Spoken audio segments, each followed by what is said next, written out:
तमिलनाडु से कांग्रेस के एमपी मनिकम टैगोर ने कहा कि रिटायर्ड जस्टिस सुदर्शन रेड्डी एक काबिल शख्सियत है।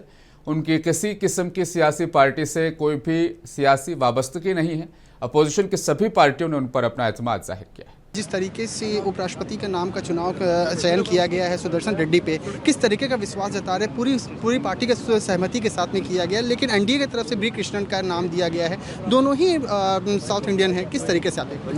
ये इसमें साउथ इंडियन नॉर्थ इंडियन नहीं है, ये उपराष्ट्रपति का बात है और उपराष्ट्रपति इस देश का उपराष्ट्रपति बनते हैं। और जस्टिस सुदर्शन रेड्डी जी बड़ा काबिल जस्टिस है और उनका रेपुटेशन बहुत ज़्यादा लोगों का पता है और वो बड़ा हॉनेस्ट लीडर है। कोई पार्टी का संबंध नहीं है, वो उनका सारे लोगों का 25 पार्टी का उनका ऊपर विश्वास है। वो इंडिया का आरएसएस का कैंडिडेट है बीजेपी का तरफ से। हमारा लड़ाई आरएसएस का कैंडिडेट का आइडियोलॉजी का खिलाफ है, उसमें एक फल है। और इसमें हम लोग इंडिया अलायंस का एक ईमानदार, एक एक्सपीरियंस्ड, एक न्यूट्रल लीडर का हम लोगों ने कैंडिडेट बनाया गया। टीएमसी की तरफ से कहा जा रहा था कि नॉन पॉलिटिकल चेहरे को उतारना चाहिए, किस तरीके की सहमति है? और डीएमके की तरफ से भी है, क्या लगता है कि सबके साथ में आप लोगों का सारे लीडर्स का सहमति है और सारे लोगों का 100% एक्सेप्टेबिलिटी के साथ हम लोगों ने आपने देखा होगा। खारगे साहब ने अनाउंस किए थे, बगल में पवार साहब,